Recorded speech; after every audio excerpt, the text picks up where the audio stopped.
الحمد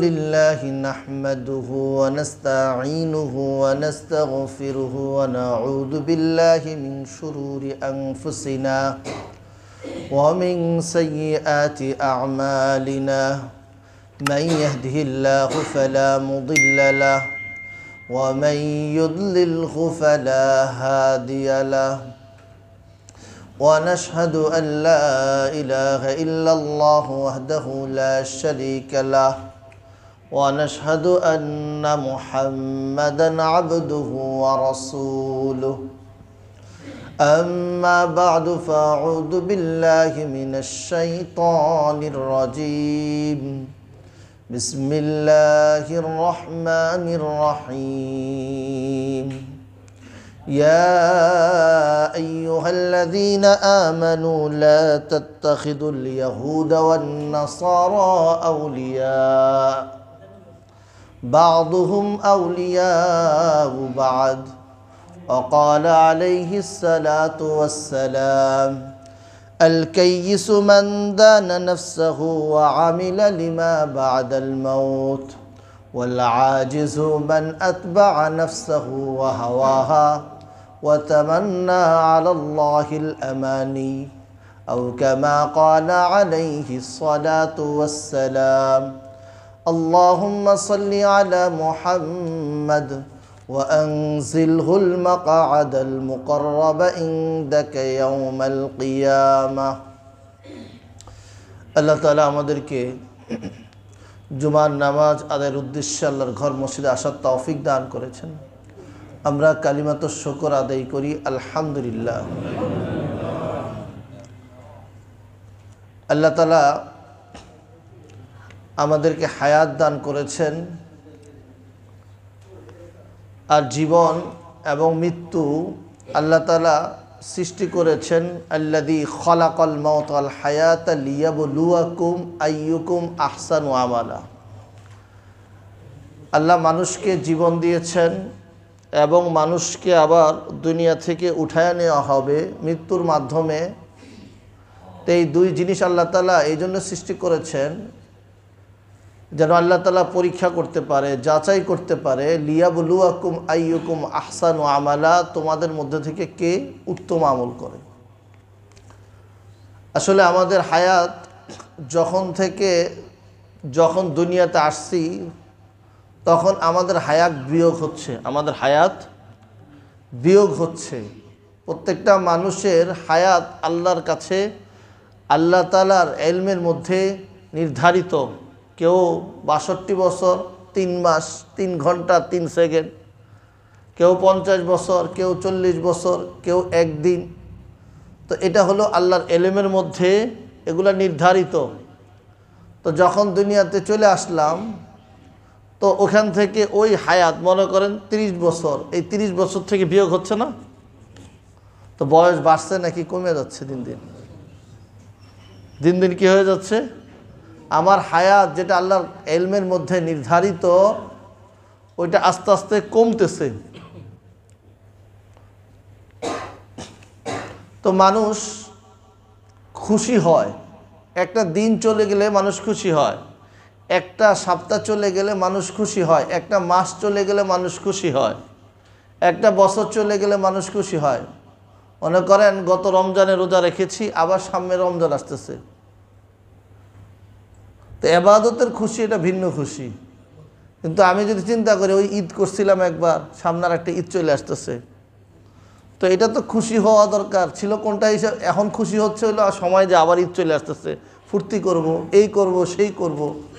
তো এই যে খুশি, মানুষ আনন্দিত হয় বা খুশি হয়, তার তো আফসোস করা দরকার, কারণ তার জীবন থেকে যে তার সময়টা আছে এটা বিয়োগ হচ্ছে। একদিন যাচ্ছে তো বিয়োগ হচ্ছে, এক সপ্তাহ যাচ্ছে তো এক সপ্তাহ বিয়োগ হয়ে গেল, এক মাস গেল তো এক মাস বিয়োগ হয়ে গেল, এক বছর গেল তো এক বছর ওখান থেকে বিয়োগ হয়ে গেল। তো খুশি হওয়ার জিনিস নাকি এটা? মানে আমি কবরের কাছে যাচ্ছি, আমি কোথায় যাচ্ছি? দিন দিন কবরের কাছে যাচ্ছি, দুনিয়ার হায়াত আমার শেষ হচ্ছে। তো এটা খুশির না। আল্লাহ নবী সাল্লাল্লাহু আলাইহি সাল্লাম বলেন, আল কাইয়িসু মান দানা নাফসাহু ওয়া আমিলা লিমা বাদাল মাউত। বুদ্ধিমান কে?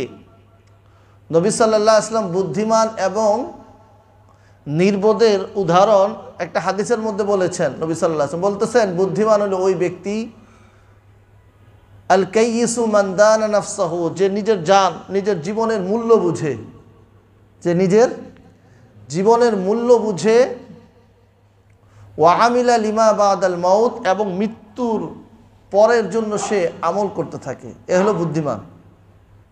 বুদ্ধিমান কে? নিজের হায়াতের, নিজের জীবনের নিজের মূল্য বুঝে, সে হলো বুদ্ধিমান। যে মৃত্যুর পরের আমল করে, সে হলো বুদ্ধিমান। নিজের মূল্য বুঝলাম না, আমি একজন মানুষ, আল্লাহ তাআলা আমাকে ইসলামের মতো দৌলত দান করেছেন, আল্লাহর ফজলে আমি ইমানদার হতে পেরেছি, আল্লাহর পক্ষ থেকে আমি নেয়ামত হিসাবে ইমানদার হয়েছি। তো এটা আমি যদি আমার নিজেকে না বুঝি, আমি যদি আমার নিজেকে না বুঝি, আমি আমার নিজেকে যদি না চিনি, তাহলে তো আমি বুদ্ধিমান হতে পারবো না। আমি কি হতে পারবো না? আমি আমার নিজেকে যদি না চিনি, আমি কি হতে পারবো না? বুদ্ধিমান হতে পারবো না। তো বুদ্ধিমান হইতে হলে আমি আমার নিজেকে চিনতে হবে।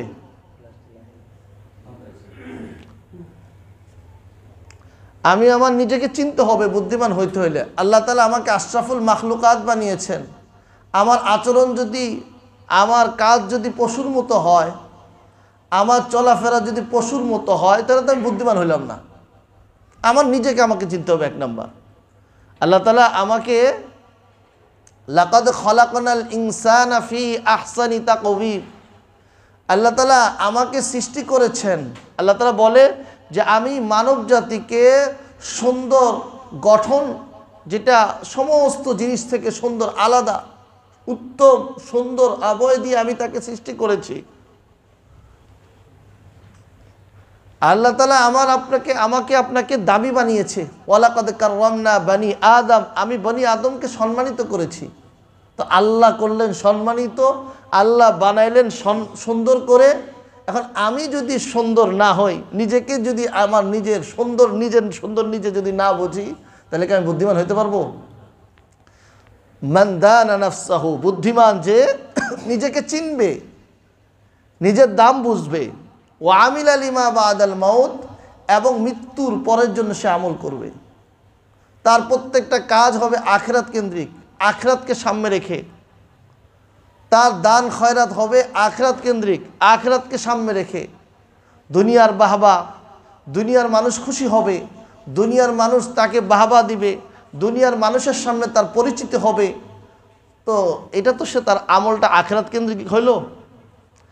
আখিরাত কেন্দ্রিক একজন মানুষ নামাজ পড়বে, তার ইবাদত হবে আখিরাত কেন্দ্রিক। সে আল্লাহর পক্ষ থেকে এই নামাজের প্রতিদান সে চাইবে কার কাছে? আল্লাহর কাছে। সে নামাজ পড়ে কেন? যদি এমন হয়, তার উল্টাটা হয় যে বয়স হয়ে গেছে, এখনও যদি না পড়ি, মানুষ তো বলবে দেখা যায় বুড়া শয়তান। এটা কি শয়তান বলবে? এত বয়স হয়ে গেছে, এখনও তার ভিতরে কোনো পরিবর্তন আসলো না, মসজিদে আসে না। তো মানুষের কথার ভয়ে, বয়স মানুষ দেখলে কত কি বলবে না বলবে, এই কারণে সে পড়ে। তার ইবাদতকে আখিরাত কেন্দ্রিক হইল? হ্যাঁ, হইল নাকি বলেন? তো মানুষের ইবাদত হতে হবে আখিরাত কেন্দ্রিক, তখনই হলো সে বুদ্ধিমান, তখনই সে বুদ্ধিমান। নবী সাল্লাল্লাহু আলাইহি ওয়াসাল্লাম এর পরের অংশ হাদিসে, যে নির্বোধ, বোকা মানুষ, ওয়াল আজিজু মান আতবা নাফসাহু ও হাওয়াহা, নির্বোধ ওই ব্যক্তি যে তার নিজের মন মতো চলে, মনে যেটা চায় সেটা করে, তার খায়েশাতের অনুসরণ করে। সে কিসের অনুসরণ করে? খায়েশাত, তার চাহিদা, তার নফসানি, তার মনের ভিতরে যেটা আসে ওইটাই সে করে। তো মানুষের মনের মধ্যে যেগুলো আসে সবগুলো কি ভালো জিনিস? 99টা আসে খারাপ জিনিস, একটা আসে ভালো। তো এখন মনে যেটা চায় সে সেটাই করে। তো এ হলো নির্বোধ। মান আতবা নাফসাহু ওয়া হাওয়াহা ওয়া তামান্না আলাল্লাহিল আমানি, আল্লাহর কাছে চায় যে আল্লাহ আমাকে বড় কিছু দিবে। চলবে হলো কোন দিকে? খায়েশাতের রাস্তায়, মনের রাস্তায়, যেটা মন চাচ্ছে। আর তার আশা কি? আপনি লাগাইছেন হলো আম গাছ, যদি বছর শেষে বলেন লাগানোর পরে চিন্তা করেন এই গাছ থেকে বড় বড় কাঁঠাল আমি খাবো, পাবেন? হ্যাঁ পাবেন? লাগাইছেন কোন গাছ? মনের মধ্যে কাজ করেন সব হলো তিতা কাম। এখন যদি শেষে যায় মনে করেন লবণ দিতে দিতে দিতে লবণ দিতেছেন, দিতে দিতে এমন অবস্থা, এখন বলেন যে আমি এটা চিনি শরবত বানাইলাম, হবে? মিষ্টি হবে জীবনে? তো যেমন আপনি করবেন তেমনই পাবেন। আমি আর আপনি যদি আমার খায়সাত আমার মনের চাহিদা অনুযায়ী চলি আর আশা করলাম বড় বড় আল্লাহর কাছে, এ হলো নির্বোধ। আর আল্লাহ তাআলা তো ফয়সালা করেই দিয়েছে যে বুদ্ধিমান কারা আর নির্বোধ কারা। এই হাদিসের মধ্যে জানি আবার কোরআনের মধ্যে আল্লাহ বলে দিছে যে আমি আমার মন আমার খায়সাত মোতাবেক চলে আমি কখনো বড় আশা করতে পারি না। ইন্নাল্লাযীনা কাফারু মিন আহলিল কিতাবি ওয়াল মুশরিকিন ফি নারি জাহান্নামা খালিদিনা ফিহা উলাইকা হুম শাররুল বারিয়া। আল্লাহ তো বলেই দিছে আশা বড় যতই করে কাজ হবে না। বেঈমান যে মুশরিক হবে, বেঈমানের মধ্যে থেকে যারা ইহুদি নাসারা তাদের মধ্যে থেকে বেঈমান, আর হলো মুশরিকদের মধ্যে বেঈমান, তারা হলো কোথায় থাকবে? আল্লাহ তাআলা বলেই দিছেন তাদের জন্য ঠিকানা হলো জাহান্নাম। কারণ তারা দুনিয়াতে তাদের মনের মতো চলছে। কিসের মতো চলছে? কিসের মতো চলছে বলেন না? মনের মতো চলছে, নিজের খায়সাত মোতাবেক চলছে। তো চললো, এখন সে যদি বলে যে আল্লাহ আমাকে জান্নাত দিবে, আল্লাহ তো বলেই দিল জান্নাত পাইবা না। কোনটা পাইবা তুমি? জাহান্নাম। আর প্রথম ব্যক্তি যে বুদ্ধিমান তার ব্যাপারে আল্লাহ তাআলা বলেই দিয়েছেন ইন্নাল্লাযীনা আমানু ওয়া আমিলুস সলিহাতি উলাইকা হুম খায়রুল বারিয়া। যারা ঈমান এনেছে আমল সালেহ করেছে তারা হলো সব থেকে জগতের বুকে সব থেকে মাখলুকের মধ্যে থেকে সব থেকে উত্তম মাখলুক তারা। তো তাদের অবস্থান জাযাউহুম, আল্লাহ বলে দিছে এরা হলো বুদ্ধিমান, এদের অবস্থা হলো জাযাউহুম ইনদা রাব্বিহিম জান্নাতু আদনিন তাজরি, তাদের জন্য জান্নাতে আদন, জান্নাতুম তাজরি মিন তাহতিহাল আনহার। আল্লাহ তাআলা তাদের জন্য জান্নাত রেখেছে। কাদের জন্য বলেই তো দিল। আশা করা যাবে বড়, মনের চাহিদা মোতাবেক চলবো, আশা করা যায় না। ওটা আশা করলেও বোকামি হবে, এটা করলেও কি হবে? আমাদের অনেক মানুষ আছে সমাজের মধ্যে এরকম মানুষ চাই বলে হুজুর আমার মতো বড় ইমানদার আর নাই। তো ভাই আপনার ইমানদারের আলামতই তো নাই। ইমানদারের বড় আলামত হলো সে এক নাম্বার সে নামাজ কায়েম করবে, দুই নাম্বার আলামত হলো সে অশ্লীল নির্লজ্জ বেহায়াপনার কাছ থেকে বেঁচে থাকবে, অবৈধ কাজ থেকে বেঁচে থাকবে, মিথ্যা থেকে বেঁচে থাকবে। শুধু আমি একটাও করি না, আল্লাহর হুকুমের অবাধ্য হয় না, সে নামাজ পড়ে না। আল্লাহর হুকুম অবাধ্য হয়েছে কিনা? আল্লাহর হুকুমের অবাধ্য হয় না। কি বলে যে হুজুর আমি তো আল্লাহর হুকুমের কখনো অবাধ্য কাজ করি না, আল্লাহ নারাজ হয়। তো নামাজ পড়েন না, এর থেকে বড় অবাধ্যতার কাজ আছে? আর উনি খুঁজে পাচ্ছে না অবাধ্যতা। আমি জিনা করি না, ব্যভিচার করি না, আমি সুদ খাই না, ঘুষ খাই না। তো আপনি তো আল্লাহর মুমিনের প্রথম পরিচয় যেটা ঈমান আনার পরে নামাজই পড়ে না, অনার্থক কাজ থেকে সে বেঁচে থাকে না, তাহলে তো এগুলো তো ঈমানদারের পরিচয়। এগুলো থেকে সে বিরত থাকতে পারলো না, তো সে মুমিন হইলো, তার পরিচয় সে বহন করে না। একটা জিনিস চিনা যায় তার পরিচয়ের মাধ্যমে, তার উপরে পাওয়া যাইলে তাকে বলা হয় এটা। পরিচয় নাই কেমনে বলবেন? তো যেটা বলতেছিলাম, এই হাদিসের মধ্যে আল্লাহ তাআলা বুদ্ধিমান আর নির্বোধের অবস্থা করলেন। আরেক হাদিসের মধ্যে আবু যর রাদিয়াল্লাহু আনহু হাদিস, তিনি বলেন, আবু যর রাদিয়াল্লাহু আনহু তিনি বলেন ইগতানিম খামসান ক্বাবলা খামসিন, পাঁচটা জিনিসকে তোমরা পাঁচটা জিনিসের আগে কদর করো। কয়টা জিনিসের আগে? কয়টা জিনিসের আগে? পাঁচটা জিনিসের আগে পাঁচটা জিনিসকে কদর করো, মূল্যায়ন করো। তো মূল্যায়ন যে আল্লাহ নবী সাল্লাল্লাহু আলাইহি ওয়াসাল্লাম বললেন, তো এর মধ্যে আল্লাহ নবী সাল্লাল্লাহু আলাইহি ওয়াসাল্লাম প্রথম যে জিনিসটা বললেন যে শাবাবুকা ক্বাবলা হারামিকা, তোমার যৌবনের তুমি কদর করো। কিসের কদর? যৌবন নষ্ট করে ফেললাম, তাহলে এটা আর কখনো ফিরে আসবে?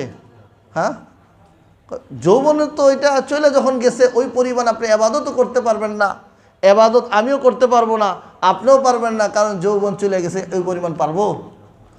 লম্বা দাঁড়ায় নামাজ পড়তে পারতাম যৌবনে, এখন তো পারি না। তো পারবেন কীভাবে? যৌবন তো নাই।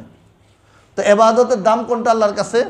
যৌবনে। নবী সাল্লাল্লাহু আলাইহি ওয়াসাল্লাম বলেন, আবু যর রাদিয়াল্লাহু তাআলা রাওয়ায়াতের মধ্যে যে নবী সাল্লাল্লাহু আলাইহি ওয়াসাল্লাম বলছেন শাবাবুকা ক্বাবলা হারামিকা, বার্ধক্য আসার আগে যৌবনের কদর করো। সিহহাতুকা ক্বাবলা সাকামিকা, সুস্থতাকে কদর করো অসুস্থতা আসার আগে। যে একজন মানুষ সুস্থ যখন থাকে সে অনেক ইবাদত করতে পারে, অনেক ইবাদত করতে পারে, সে প্রত্যেক নামাজের জন্য নতুন নতুন ওযু করতে পারে। প্রত্যেক নামাজের জন্য সে কী করতে পারে? যখন অসুস্থ হয়ে যায়, সে তার অজু রাখতে কষ্ট হয় বা ঠান্ডার কারণে সে অজু করতে পারে না বেশি, একবার করে চেষ্টা করে এটা দিয়ে যে 2-3 ওয়াক্ত পরে নিতে পারতাম, ঠান্ডা অসুস্থতা। তো নবী সাল্লাল্লাহু আলাইহি ওয়াসাল্লাম বলতেছে সিহহাতুকা ক্বাবলা সাকাবিকা, সুস্থতা কদর করো অসুস্থতা আসার আগে। তো সুস্থতা এটা আল্লাহর নেয়ামত। কার নেয়ামত? গিনাউকা ক্বাবলা ফাকরিকা, তোমার ধনাঢ্য সম্পদ আল্লাহ তাআলা দিয়েছে, এই তোমার সম্পদকে তুমি তোমার দারিদ্রতা আসার আগে তুমি কদর করো। ফারাগুকা ক্বাবলা শুগলিকা, তোমার অবসর সময়কে তুমি কদর করো, তোমার অবসর সময় যখন থাকবে না, ব্যস্ততার আগে আগে অবসর সময় কদর করে তুমি ওই সময়টাকে তুমি কাজে লাগাও। হায়াতুকা ক্বাবলা মাউতিকা, মৃত্যু আসার আগে আগে জীবনের কদর করো। তো জীবন যখন মৃত্যু চলে আসলে কার ইবাদতের সুযোগ আছে? কোনো সুযোগ নাই। যতই বলি তখন লাভ হবে না। আব্দুল্লাহ ইবনে উমর রাদিয়াল্লাহু আনহু তিনি বলেন, আখাযান নবী সাল্লাল্লাহু আলাইহি ওয়াসাল্লাম মানকাবি, আব্দুল্লাহ ইবনে উমর বলে যে আল্লাহর নবী সাল্লাল্লাহু আলাইহি ওয়াসাল্লাম আমার পিছন থেকে আমার ঘাড় ধরলেন। আল্লাহ নবী সাল্লাল্লাহু আলাইহি ওয়াসাল্লাম এসে আমার ঘাড় ধরলেন, ধরার পরে কাঁধ ধরে বলে যে আল্লাহ নবী সাল্লাল্লাহু আলাইহি ওয়াসাল্লাম আমাকে বলতেছে, কুন ফিদ দুনিয়া কাআন্নাকা গরিব আও আবিরুস সাবিল, হে আব্দুল্লাহ ইবনে উমর, তুমি দুনিয়াতে থাকো একজন এমন মানুষ হিসাবে যে তুমি অপরিচিত, তোমাকে কেউ চিনে না, অপরিচিতর মতো, আও আবিরুস সাবিল, অথবা তুমি মুসাফিরের মতো থাকো। দুনিয়া তো এটা আসলে থাকার জায়গাও না, এখানে কে থাকবেও না। ইবাদতের জন্য আল্লাহ তাআলা সাময়িক পাঠিয়েছেন যে কিছুদিন ইবাদত করে আল্লাহ সন্তুষ্টি অবলম্বন করো। তা আব্দুল্লাহ ইবনে উমর রাদিয়াল্লাহু আনহু তিনি এই জায়গার মধ্যে হাদিসের পরে নিজে বলেন, ক্বাল আব্দুল্লাহ ইবনে উমর, আব্দুল্লাহ ইবনে উমর ওই সময় উপস্থিত যারা ছিল তাদেরকে বলতেছে যে শোনো, ইদা আসবাহতা ফালা তানজুরিল মাসাহা, ইদা আসবাহতা ফালা তানজুরিল মাসাআ, তুমি যখন সকাল করে ফেললা বিকালের অপেক্ষা করিও না। সকাল যখন করছো কিসের অপেক্ষা করিও না? কারণ তোমার এই মূল্য আছে, এই সময়ের কি আছে? মূল্য আছে, তোমার হায়াতের মূল্য আছে। সকাল যখন করলা এই হায়াতটাকে তুমি নষ্ট করিও না যে বিকালে আসলে আমি এই কাজ করব না, সকালে তুমি ওই কাজ, সকালের কাজ সকালেই করে ফেলো।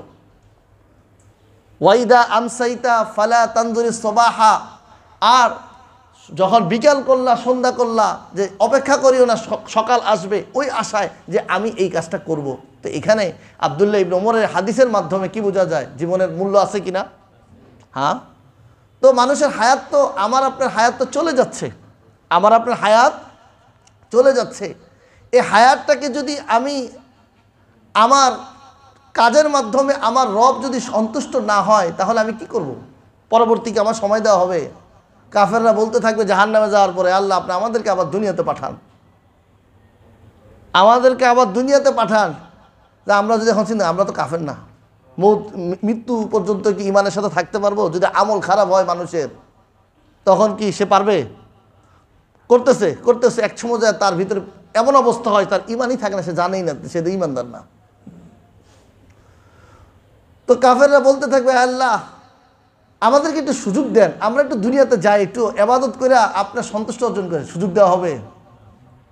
সুযোগ তো শেষ, এখনই সুযোগ। হায়াত শেষ হচ্ছে মানে আমার সুযোগ শেষ হয়ে যাচ্ছে, আমার হায়াত শেষ। মনে করেন বার্ষিক পরীক্ষার সময় লেখা দরকার ছিল, ওই দিন সে করছে কি আজকে মামার বাড়ি বেড়াইতে গেছে, এখন মামার বাড়ি বেড়াইতে যায় আসছে, এখন আইসা পরীক্ষা দিতে কিছুই পারে না। সুযোগ আছে না সামনে বছর, এই বছর না হলে দিলাম না, কোন বছর দিলাম? সামনে বছর। দুনিয়াতে সে সুযোগ পাইলো, তাকে সবাই কি বলবে? আর সময় পাও না বেড়ানির, কি বলবে মানুষ? তিরস্কার পাবে কিনা? তো মামার বাড়ি যাওয়ার আর সময় পাও না, এই পরীক্ষার সময় মানুষ মামা বাড়ি যায়। তো একজন মানুষ যখন দুনিয়ার পরীক্ষায় সে ফেল করলো বা দুনিয়ার পরীক্ষা দিতে পারলো না, তাকে তিরস্কার করতেছে, কিন্তু সুযোগ সে পাচ্ছে আগামী বছর। কিন্তু আখিরাতের পরীক্ষা আল্লাহ তাআলা দিয়েছে, এটাতে যখন কেউ ফেল করে ফেলে তাকে আর সুযোগ দেওয়া হয় না। তো এই জন্য আমরা যেহেতু আল্লাহ তাআলার পক্ষ থেকে আমরা বহুত বড় নেয়ামত, আমরা একজন মুমিন মুসলমান হইতে পেরেছি, এটা কার নেয়ামত? আল্লাহর পক্ষ থেকে। আমাদের কোনো কাজ যাতে করে এমন কাজ আমরা জড়িয়ে না পড়ি যেগুলো আমার রব অসন্তুষ্ট হয়, এমন কাজ করা যাবে আমাদের মাধ্যমে? আমরা না এমন কোনো কাজ না করি যেগুলোর মাধ্যমে আমাদের রব অসন্তুষ্ট হয়। আল্লাহ তাআলা পবিত্র কোরআন মাজিদের মধ্যে বলেন, ইয়া আইয়ুহাল্লাযীনা আমানু সূরা মায়েদার মধ্যে ইয়া আইয়ুহাল্লাযীনা আমানু লা তাত্তাখিযুল ইয়াহুদা ওয়ান নাসারা আউলিয়া, হে ঈমানদারগণ তোমরা ইহুদি নাসারাদেরকে, খ্রিস্টান এবং ইহুদিদেরকে তোমরা বন্ধুরূপে গ্রহণ করিও না। কি রূপে? বন্ধু বানানো যাবে? বিধর্মীদেরকে বন্ধু বানানো যাবে? বন্ধুর অভাব পড়ে, আয়সা মাস্তা যে হুজুর কি বিধর্মীদের কি বন্ধু বানানো যাবে? বন্ধুকে ভালো মানুষ পান না খুঁজা, সে মানুষই পায় না খুঁজা, সে খুঁজা খুঁজা পাইলো বিধর্মী কয়েকটা, বুঝলাম না কিছু। সে তো বিধর্মীকে বন্ধু, আল্লাহ তাআলা বলতেছে তোমরা বিধর্মীদেরকে বন্ধু, খ্রিস্টানকে তোমরা বন্ধু বানায়ও না, ইহুদিদেরকে বন্ধু বানায়ও না, কারণ তাদের অবস্থা উলাইকা বা'দুহুম আউলিয়াউ বা'দ, বা'দুহুম আউলিয়াউ বা'দ, তারা একে অন্যের বন্ধু, তোমার বন্ধু না। সে কার বন্ধু? ইহুদি নাসারার বন্ধু, নাসারা ইহুদির বন্ধু, তোমার বন্ধু না। ইহুদি নাসারার বন্ধু, খ্রিস্টানের বন্ধু, আবার খ্রিস্টান ইহুদির বন্ধু, তোমার বন্ধু না। তো বন্ধুরূপে আল্লাহ তাআলা বলতেছে যে তোমরা তাদেরকে বন্ধু বানায়ও না, কারণ তারা একে অন্যের বন্ধু। ওয়ামাই ইয়াতাওয়াল্লাহুম মিনকুম ফাইন্নাহু মিনহুম, তোমাদের মধ্যে থেকে কেউ যদি তাদেরকে বন্ধু বানায় তো সে তো তাদেরই অন্তর্ভুক্ত হবে। তোমাদের মধ্যে থেকে ঈমানদার কেউ ইহুদি বিধর্মীদেরকে বন্ধু বানাইলো তো তার অবস্থা কি? আল্লাহ তাআলা বলতেছে সে হলো তাদের মধ্যে থেকে। ফাইন্নাহু মিনহুম, আর তোমাদের মধ্যে থেকে কেউ যখন বন্ধু বানাইলো সে তো তাদের মধ্যে থেকে। আল্লাহ তাআলা এরপরে বলতেছে যে এই ব্যক্তির মতো ইন্নাল্লাহা লা ইয়াহদিল কওমাজ জালিমিন, আল্লাহ তাআলা জালেম সম্প্রদায়কে কি দেয় না? হেদায়েত দেয় না। তারা তো আল্লাহর উপরে জুলুম করেছে। কার উপরে জুলুম? সে তাদের অবস্থা হলো তারা আল্লাহর সাথে শিরিক করে তারা জালেম, এর থেকে বড় জালেম হইতে পারে না। জুলুম এটা, শিরিক এত বড় জুলুম যে শিরিকের কারণে অবস্থা হয় এমন তাকাদুস সামাওয়াতু ইয়াতাফাত্তারনা মিনহু ওয়া তানশাক্কুল আরদু ওয়া তাখিরুল জিবালু হাদ্দা, যে শিরকের কারণে আসমান ফেটে যাওয়ার উপক্রম হয়, জমিন ফেটে যাওয়ার উপক্রম হয়, পাহাড় হেলে যাওয়ার উপক্রম হয়। এই সমস্ত ইহুদি নাসারা বিধর্মী এরা তো আল্লাহর সাথে শিরিক করতেছে, আর এদের সাথে যারা বন্ধুত্ব করে এদের মতো এই জালেম সম্প্রদায়ের সাথে বন্ধুত্ব করলে তো তারা তাদের মতোই হবে। আল্লাহ তাআলা কি বলতেছে? এই সমস্ত সম্প্রদায়ের সাথে তোমরা বন্ধুত্ব করবা তো তোমাদের অবস্থা কি? তোমরাও তাদের মধ্যে থেকে, আর তারা হলো জালেম, তুমিও কি হয়ে যাইবা? জালেম। করা যাবে? তো একজন মানুষ যখন একজন মানুষের সাথে চলাফেরা করে তার কাছ থেকে সে কিছু নেয় কিনা? ভালো মানুষের সাথে চললে সোহবতে সলেহ তোরা সলেহ কুনাত, ভালো মানুষের সাথে চলবা তো ভালো কিছু পাইবা। আগুনের পাশ দিয়ে গেলে জামার মধ্যে এমনি কিছু লাগে, ওই ঝালাই মেশিন ঝালাই করে না, ওয়ার্লিং করে যে, তো কিছু কিছু পরে কিনা ও গ্যাস দিয়ে গেছে জামা পুড়ে শেষ।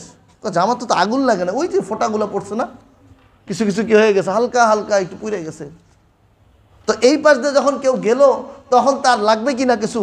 তো আর যদি সে কোনো আতরের দোকান দিয়ে যায় তার গায়ে আতরের গ্রান লাগবে কিনা? তো এই কবি বলতেছে শেখ সাদি রহমতুল্লাহ আলাই, সোহবতে সলেহ তোরা সলেহ কুনাত, সোহবতে তলেহ তোরা তলেহ কুনাত। ভালো মানুষের সাথে থাকবা তো তুমি কিছু ভালো মানুষের থাকার কারণে, ভালো মানুষের সাথে থাকার কারণে তার কিছু ভালো গুণ তোমার মধ্যে আসবে। আর মন্দ মানুষের সংস্রব তুমি যখন অবলম্বন করবা তোমার অবস্থা হলো তার থেকে কিছু পাইবাই। তো বন্ধুরূপে কাদেরকে গ্রহণ করতে হবে? বন্ধু যাচাই করতেও হইলেও এমন বন্ধু বানায় যার দ্বারা আমার ইমান আমলের মধ্যে কি হয়? উন্নত হয়, আমার ইমান আমলের মধ্যে বাড়ে। আর বন্ধু এমন মানুষকে বানানো যাবে না যাদের মাধ্যমে আমার ইমান আমল উল্টা চলে যায়। বানানো যাবে? তো এটা হলো বন্ধু বানানো যাবে না। আর তাদের অনুসরণ করা যাবে? হ্যাঁ, তাদের অনুসরণ করা যাবে? তাদের তো অনুসরণ করার সুযোগই নেই। বন্ধুই বানানো যেই জায়গায় নিষেধ, তাদেরকে অনুসরণ কিভাবে করবো এইটার সুযোগই তো নাই। আল্লাহ তাআলা,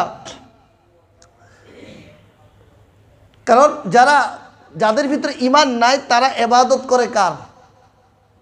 শয়তানের ইবাদত করে। ইয়া বানি আদম আল্লাহ তা'বুদুশ শাইতান, হে বনি আদম তোমরা কার ইবাদত করিও না? শয়তানের ইবাদত করিও না। কারণ ঈমানদার ছাড়া যারা আছে সবাই কার ইবাদত করে? কার ইবাদত করে? না তো শয়তানের ইবাদত করতে দেখি না। তাদের কার্যকলাপ এগুলো কি তারা নিজেরা আমদানি করছে নাকি শয়তান তাদেরকে শিখিয়ে দিছে? হ্যাঁ, শয়তান থেকেই তো পাইছে। তাদের এবাদত সম্পূর্ণটা কিসের? শয়তানের এবাদত। কার এবাদত? শয়তানের এবাদত। ইমানদার এবাদত করে কার? আল্লাহর এবাদত করে। আর তারা এবাদত করে কার? শয়তানের এবাদত করে।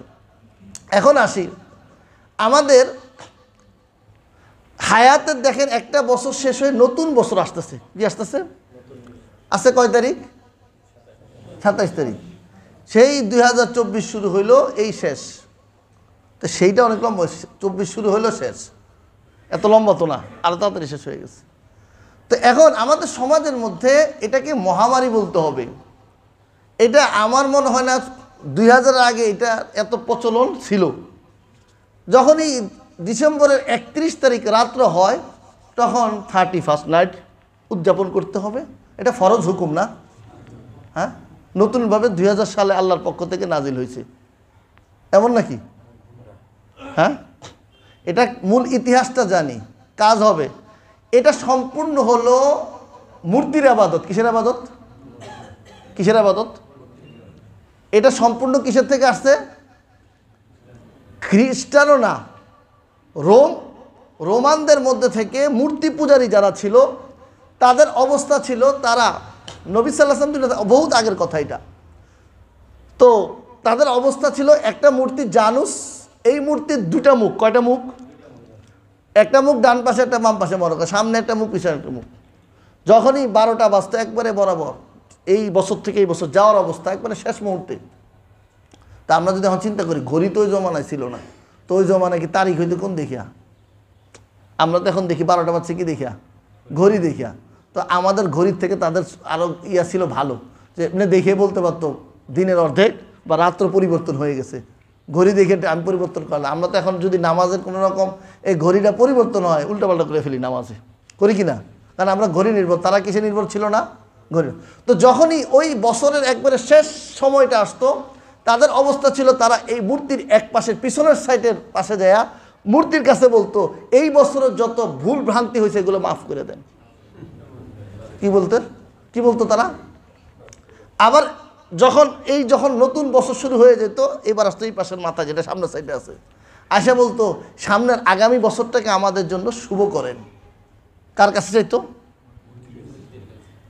যেরকম এখন আমাদের বাংলা নববর্ষের মধ্যে পেঁচা নিয়ে হাঁটে না, পেঁচা, হুতুম পেঁচা, এগুলোর কাছে শুভ। আরে শুভ দিব কে? খায়রের ফয়সালা করে কে? কল্যাণের ফয়সালা করে কে? তো ওই যে এটার আপডেট ভার্সন ইদানিং যেটা চলতেছে, এই যে ওই পেঁচা টেঁচা নিয়ে ঘুরে, এটার একটা আপডেট ভার্সন করছে, ওই পুরানটার একটু। আর এই যে 31st নাইট যেটা করতেছে, এটা হলো ওটার অনুকরণ করে। তো একজন মুসলিম যখন সে এটা করলো, সে কার অনুসরণ করলো বলেন? কাদের? ওই জানুস মূর্তির অনুসরণ করে সেটা করতেছে। আর একজন মানুষ তার হায়াত চলে যাচ্ছে, এটা থেকে সে খুশি হওয়া? হ্যাঁ, এত বেজার হওয়ার। আমার পুরা বছরটা আমি কি আমার রবকে সন্তুষ্ট করতে পারছে কিনা, আমার রব আমার উপরে সন্তুষ্ট হয়েছে কিনা, এই চিন্তা তার খুশি আসে কোন দিক দিয়ে? আর এই রাতটা তো এমন রাত, যেই রাতের মধ্যে অশ্লীলতা, বেহায়াপনা যা আছে, যত প্রকার হইতে পারে, যত ধরনের হইতে পারে সব হবে। উলঙ্গপনা যা আছে, মদ্যপান যা আছে, যত ধরনের আল্লাহ নারাজি যা আছে সব হয় ওই রাতে। নবী সাল্লাল্লাহু আলাইহি ওয়াসাল্লাম বলেন, সিনফান, দুইটা প্রকার, মিন উম্মতি মিন আহলিন নার, আমার উম্মতের দুইটা প্রকার জাহান্নামী। কয়টা প্রকার? লাম আরাহুমা, আমি এদেরকে দেখি নাই। আল্লাহ নবী কি বলে? আমি, অর্থাৎ নবীর যুগে এগুলা এই দুই প্রকার ছিল না। একটা হলো কওমু মাহুম সিয়াতুন কাআযনাবিল বাকারাতি, একটা হলো এমন যে যাদের হাতে একটা চাবুক থাকতো, যেটা হলো গরুর লেজের মতো। কিসের মতো? অর্থাৎ হাতে চাবুক। ইয়াজরিবুনা বিহাদ নাসা, এটা দিয়ে মানুষকে মারতো, অর্থাৎ মানুষের উপর জুলুম করতো। কি করতো? নবী বলে এরকম মানুষ আমি আমার যুগে দেখি নাই। দ্বিতীয় প্রকার নবী সাল্লাল্লাহু আলাইহি ওয়াসাল্লাম বলতেছেন, যাদেরকে আমি দেখি নাই, নিসাউন কাসিয়াতুন আরিয়াতুন মামিলাতুন মাইলাতুন, যে আমি এমন নারীও দেখি নাই যে সমস্ত নারীরা তাদের পোশাক পরে থাকবে, পোশাক পরার পরেও তারা উলঙ্গ। পোশাক পরার পরেও সে কি? উলঙ্গ, সে নিজে অন্যের দিকে মাইল হবে, ধাবিত হবে, অন্যদেরকেও সে নিজের দিকে ধাবিত করবে। রুউসুহুন্না কাসনিমাতিল বুখতিল মাইলা, তাদের মাথার চুলগুলো এমন হবে যে একটা ওট তার যে পিঠের উপরে কুঁজ আছে এটা একবার এদিকে ঢুলে একবার এদিকে ঢুলে, ডানে ঢুলে বামে ঢুলে ঢুলতে থাকে। তো তাদের চুল দিয়ে সে এভাবে মানুষকে ঢুলাবে, একবার এদিকে ঢুলাবে, এর মাধ্যমে মানুষদেরকে আকৃষ্ট করবে। নবী বলে এই প্রকারকে আমি দেখিনি। তাদের অবস্থা কি? লা ইয়াদখুলাল জান্নাতা, এই সমস্ত মানুষগুলো জান্নাতে যাবেই না। ওয়ালা ইয়াজিদনা রিহাহা, আর এই প্রকারের অবস্থা হলো তারা জান্নাতের ঘ্রাণও পাবে না। ওয়া ইন্না রিহাহা লা ইউজাদু মিন মাসিরাতি কাযা ওয়া কাযা। নবী বলে যে আমি, নবী সাল্লাল্লাহু আলাইহি ওয়াসাল্লাম বলতেছেন জান্নাতের অবস্থা হলে এমন বহু দূর থেকে এর ঘ্রাণ পাওয়া যাবে, কিন্তু এই প্রকারের মানুষগুলো কি পাবে না? জান্নাতের ঘ্রাণ। বেহায়াপনা হবে কি না? তো এখন আসে আমাদের এই এলাকার মধ্যে যে বেহায়াপনাগুলো হবে, এগুলো কি নতুন করে দিন বাহির থেকে আসবে এখানে?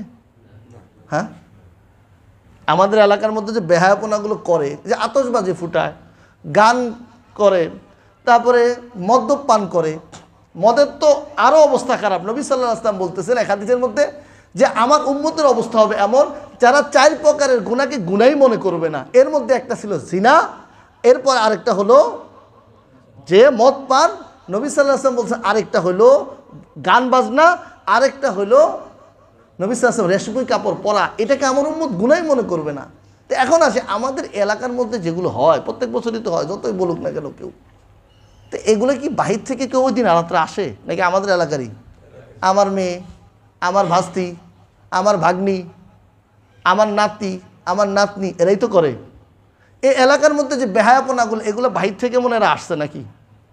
হ্যাঁ, এই মানুষগুলো বাহিরের না? এই বেহায়াপনা করে, রাস্তায় পোশাক পরে হাঁটে নারীরা, তার পোশাকের মধ্যে সে যে পড়ছে ওরকম বোঝা যায় না। এই মানুষগুলো বাহির থেকে আসছে না? এগুলো কাদের মেয়ে সন্তান? আমাদেরই তো, নাকি বাহির থেকে আসছে এরা? তো এমন নির্লজ্জ কিভাবে হইলাম? আমার সন্তান, আমার পরিবারের লোক, আমার আত্মীয় স্বজন, তারা বেহায়াপনার মধ্যে আসে, আর আমার মুখ দিয়ে তাদেরকে একটু বারণ করতে পারি না। কিসের আমি মুসল্লি, কিসের আমি নামাজি, কিসের আমি কি? আপনার তো ইমানই নাই। আমি আমার পরিবারকে আমি ঠিক করতে পারতেছি না, পরিবারকে আমি হক কথা বলতে পারতেছি না, আমার আত্মীয় স্বজনকে আমি হক কথা বলতে পারতেছি না। তারা যে সমস্ত অশ্লীলতা বেহায়াপনাগুলো করতেছে, বলার মতো মুখ নাই।